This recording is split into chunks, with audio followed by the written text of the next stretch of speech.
Good evening, everyone. Welcome to my channel. Um, I just finished working.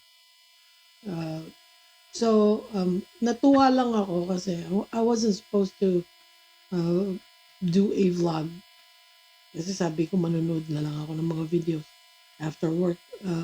Kaso may nabasa ako na may isang, where is it? May isang nag-comment sa video ko na ang sabi niya, di ba, sabi nga sa Bible, ang lumalaban sa pamahalaan ay lumalaban sa Diyos. Yun, sabi ni Amy, hindi dapat sinabi sa harap ng maraming tao. Masakit yun kung sa...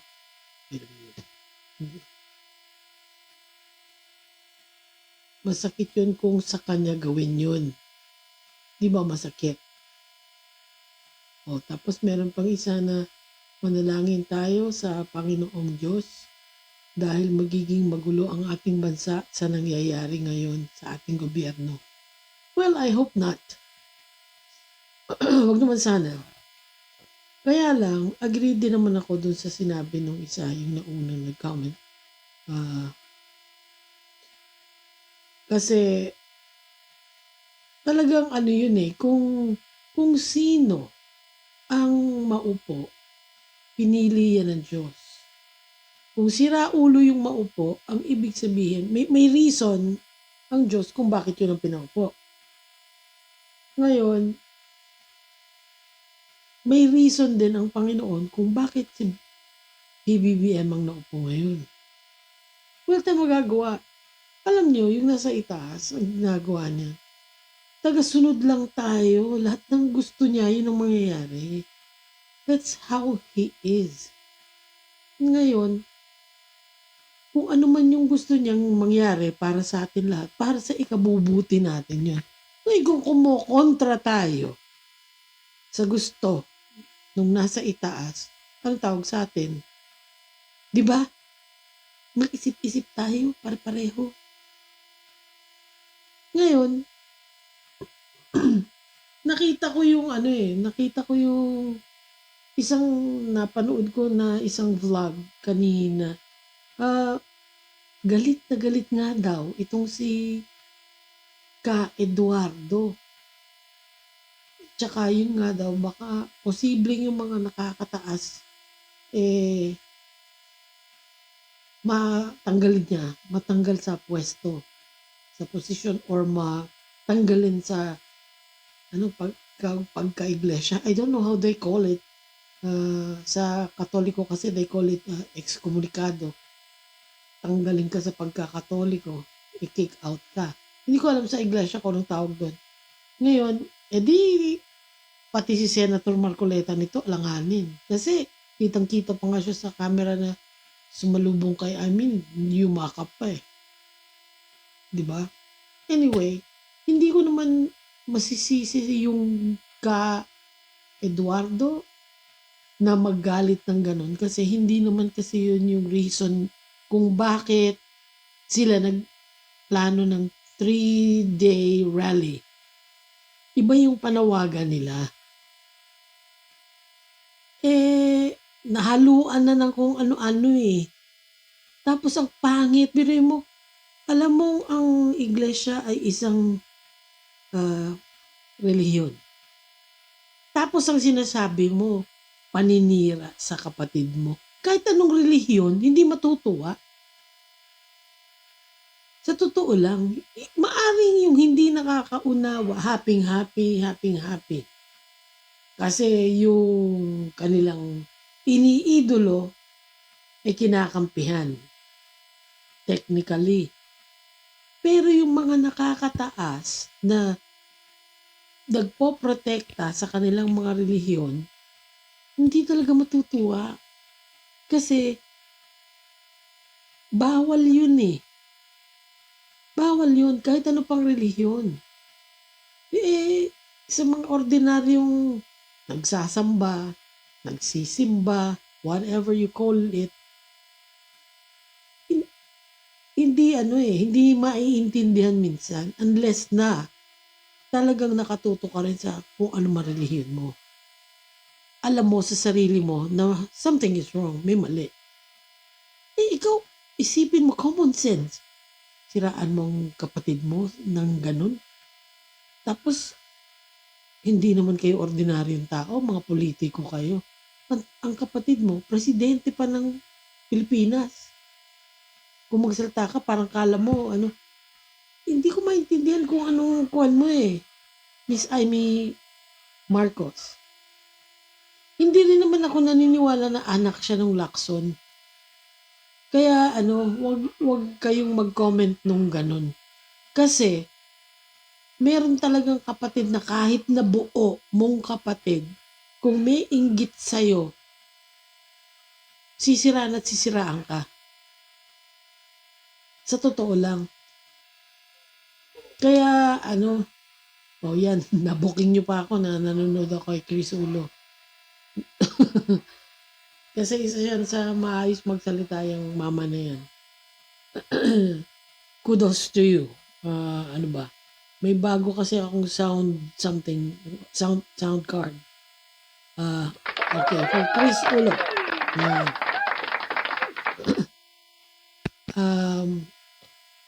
Hanga ako sa tao na yan. Kasi yung mga sinasabi niya makes sense. And who's this? Si Batang Maynila Toits. Pareho kami ni Batang Maynila na actually, pinagtatanggol niya, narinig ko, pinagtatanggol niya si PBBM, pero sinabi niya na, he's just in the middle.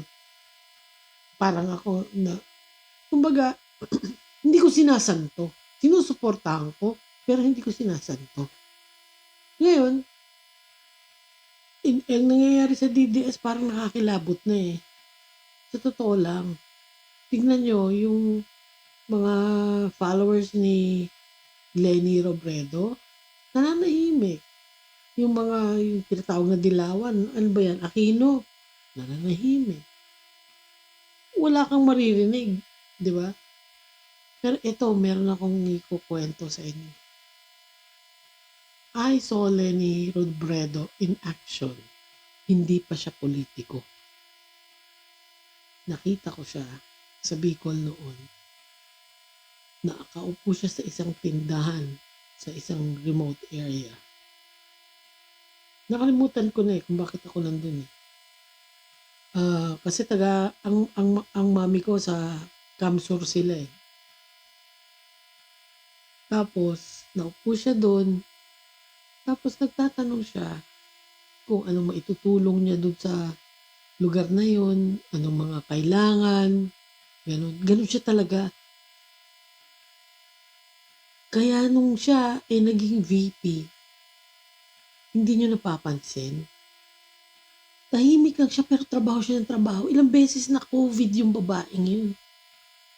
Kasi tumatrabaho. Yun ang hindi alam ng marami. Kasi, di ba sinabihan, kesulutang daw, ganun. Kaya ayaw ko ng salta na yan eh. Kesutanga, bobo, lutang. Ayaw ko talaga yung salta na yan.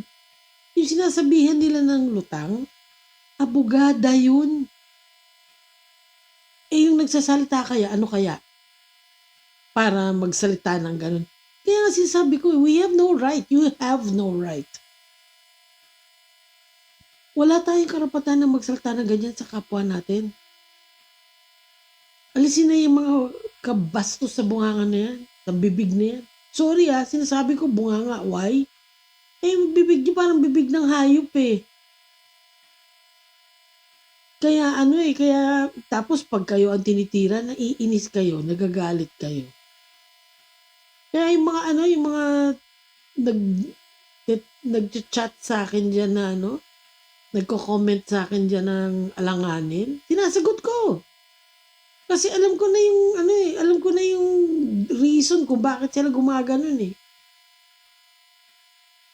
Gusto nila sila yung bida eh. Pero binabaliktad nila. Excuse me, sorry, this is my channel. I can't say what I want to say. Now, if you don't like to listen to me, get out of my channel. Just as simple as that.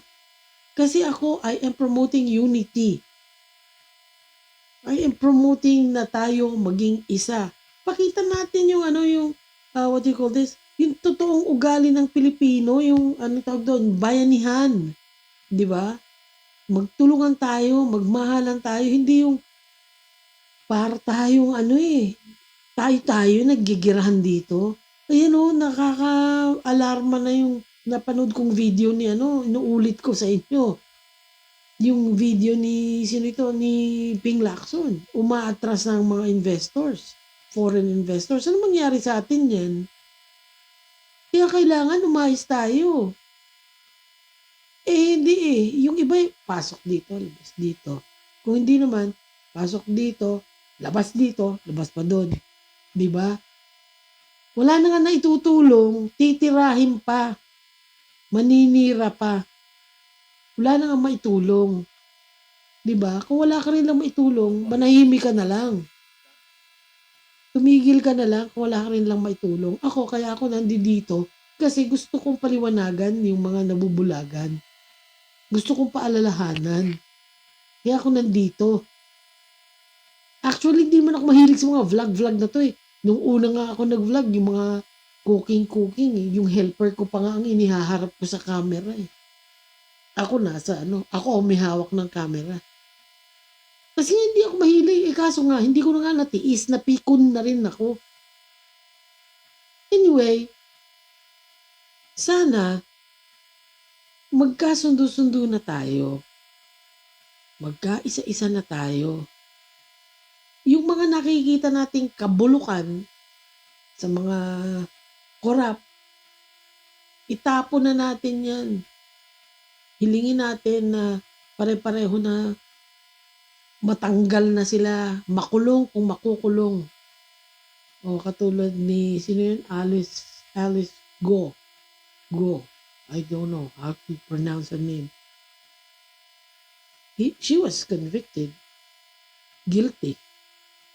Yan ang gusto kong mangyari doon sa mga sa flood control na yun. Yung mga nangwarap.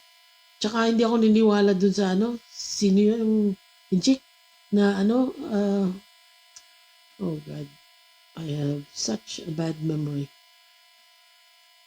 Anyway, siya yung pinakamalaking congressman na na may mga aeroplano, may kung ano.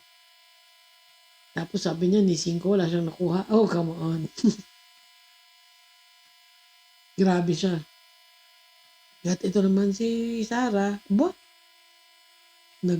apparently, nagbarong daw at nagpa-practice na nung kanyang speech thinking na siya mauupo na. I don't know kung totoo yon o hindi. Okay? Hindi ko kinukumpirma sa inyo. Pero may nakita akong ganun. Now, as for our dear President, siya ang nakupo. Of course, kahit hindi ako bumoto, susuportahan ko siya. Kasi, nagtatrabaho naman yung mama eh. Gumagawa naman ng maayos yung mama. Kudos to him. Yung kapatid niya, wala tayong magagawa kung ganyan ang sinisistema niyan. Pinuputol niya yung bridge nilang magkapatid. Pero kanila na yun. Hindi na tayo para makialam dun. Ang pakialam na lang natin yung tayo. Pag may nakita kayong naghihirap, kung may maitutulong rin lang kayo, tumulong kayo. Sabi ko nga doon sa pinakauna kong vlog, kahit piso, tumulong kayo. Kesa yung ganun eh. Kesa yung hindi nyo namang kilala yung tao, ibabash nyo dahil hindi nyo nagustuhan yung sinabi. Huwag nang ganun, tigilan na yun. Kesa ganun ang gawin nyo, humanap kayo ng pwede nyong tulungan. Humanap kayo ng kung anong magagawa ninyo para sa ikakabuti ng ating bansa. Yan pa. Kesa yung, pagka yung binabash ninyo, nag-commit ng suicide, paano? Katulad nung who's this guy, Valentine Rosales. Ano pa, nag-sorry siya. Tapos, condolence daw. It's too late, iho. It's too late. Hindi mo na mababalik yung buhay nung nagpakamatay. The blood is in your hands. Technically, you killed him. That's how it is. O, gusto nyo bang sumunod? Kaya sabi nga meron daw gagawin na law. Dapat lang. Tsaka merong gustong tumulong doon sa pamilya nung guy. Na, buti yan, dapat yan may masampulan para may katakutan ng mga tao. Matigil ang mga Kasi if you have nothing nice to say, keep your mouth shut. If not, stop typing. Buti pa yung case na nagtatype ka ng hindi maganda sa kapwa mo. Alam mo, masahihin mo na lang tatay mo o nanay mo. Napakinabangan ka pa ng tama. Sorry ito na naman ako, naninermon. Ito naman talaga ang papel ko, kaya ako nandito Okay? So, anyway, good night everyone and see you on my next vlog.